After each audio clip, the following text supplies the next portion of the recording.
আমরা দায়িত্ব নেওয়ার পরে যেটি দেখেছি যে গত ৫ আগস্ট পরবর্তী সময়ে যে অপরাধের একটি মানে চরম আকারে একটা বিস্ফোরণ ঘটেছিল আরকি। যে সকল এলাকায় একসময় শুনেছেন যে এই এলাকায় বেশি হয়, সেই এলাকায় কিন্তু এখন অপরাধ অনেকটা কমে গিয়েছে। তারা নতুন আর হয়তো তারা আমাদেরকে ফলো করে নতুন একটি জায়গা বেছে নিয়েছে।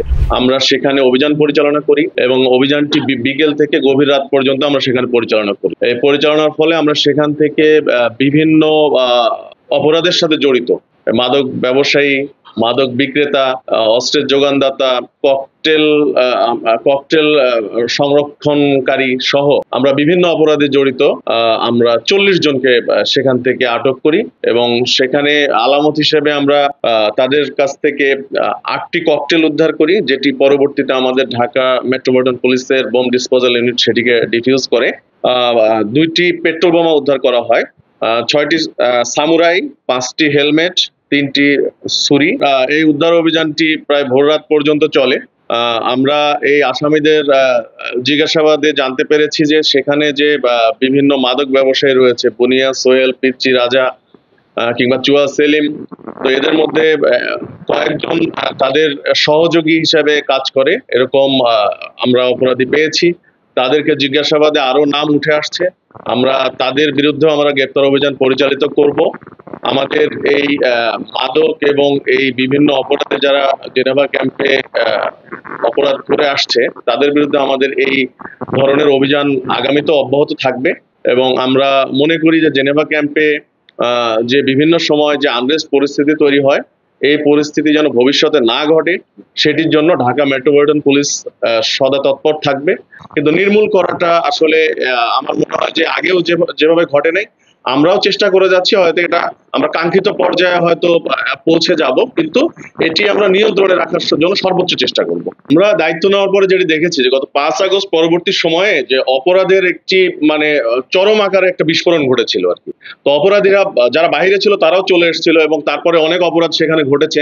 এরপরে আমরা কিন্তু লাগাতার এই মোহাম্মদপুর থানাতে গত ৬-৭ মাসে আমরা ৩,০০০-এর অধিক আসামিকে আইনের আওতায় এনেছি এবং আমরা চেষ্টা করেছি প্রত্যেক দিন যে সকল এলাকায় অপরাধীদের বিচরণ রয়েছে সে সকল এলাকা আমাদের পুলিশ কিংবা অন্যান্য আইন শৃঙ্খলা রক্ষাকারী বাহিনী সেই জায়গায় অভিযান পরিচালনা করবে এবং করে আসছে। এবং এর ফলে আপনি দেখে থাকবেন যে সকল এলাকায় একসময় শুনেছেন যে এই এলাকায় বেশি হয়, সেই এলাকায় কিন্তু এখন অপরাধ অনেকটা কমে গিয়েছে। তারা নতুন আর হয়তো তারা আমাদেরকে ফলো করে নতুন একটি জায়গা বেছে নিয়েছে। আমরা তখন সেই জায়গাতেও অ্যাটাক করেছি। এভাবে আমাদের কিন্তু থেমে নেই, আমাদের অভিযান চলমান রয়েছে। আশা করি যে আস্তে আস্তে হয়তো পরিস্থিতি আরো ভালো অবস্থায় আসবে। মুরাদনগর উপজেলা ছাত্রলীগের সাবেক সহসভাপতি মোহাম্মদ ইয়াসিন আহমেদ রবি, যার বিরুদ্ধে এই শরীর মিছিলে অংশগ্রহণকারীদের অর্থ সহায়তা এবং তাদের আশ্রয় প্রদানের অভিযোগ রয়েছে। কেন্দ্রীয় ছাত্রলীগ কমিটির সাবেক সহ সম্পাদক, ঢাকা মহানগর দক্ষিণ ছাত্রলীগের সাবেক সহ সভাপতি, বাগেরহাট জেলা মংলা পৌরসভা ছাত্রলীগের সাবেক সদস্য মোহাম্মদ সজীব কাজী এবং হাজারীবাগ থানা ছাত্রলীগের সাংগঠনিক সম্পাদক প্রভাব চৌধুরী।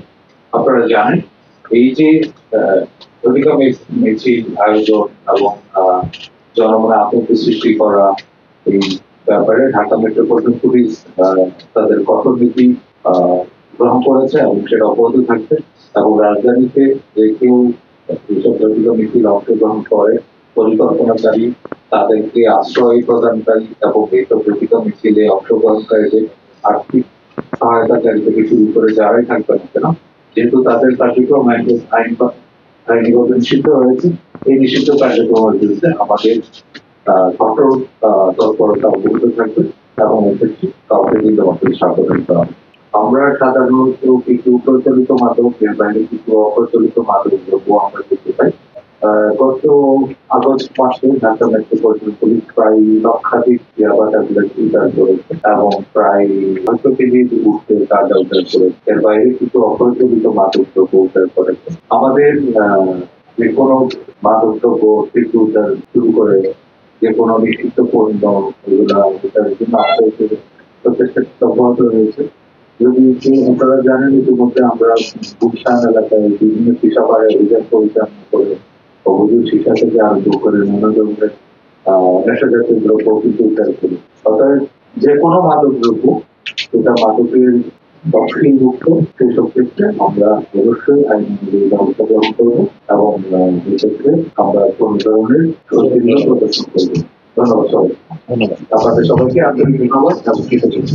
কোনো স্থানে মাইক করে কাউকে টাকাটা দেওয়া না দেওয়া এই বিষয়টা আমাদের দৃষ্টিগোচর হয়। আমরা ঢাকা মেট্রোপলিটন পুলিশের পক্ষ থেকে অপরাধ এবং অপরাধী সম্পর্কে সবসময় তথ্য সংগ্রহ করছি, তাদের বিরুদ্ধে আমরা প্রয়োজনীয় ব্যবস্থা গ্রহণ করছি এবং এই ক্ষেত্রে আমরা আইনিভাবেই প্রচলিত নিয়মেই কিন্তু প্রয়োজনীয় পদক্ষেপ গ্রহণ করি। অফিসার ফোর্স কোনো ভালো কাজ করে, ভালো কাজকে আমরা সবসময় উৎসাহিত করি।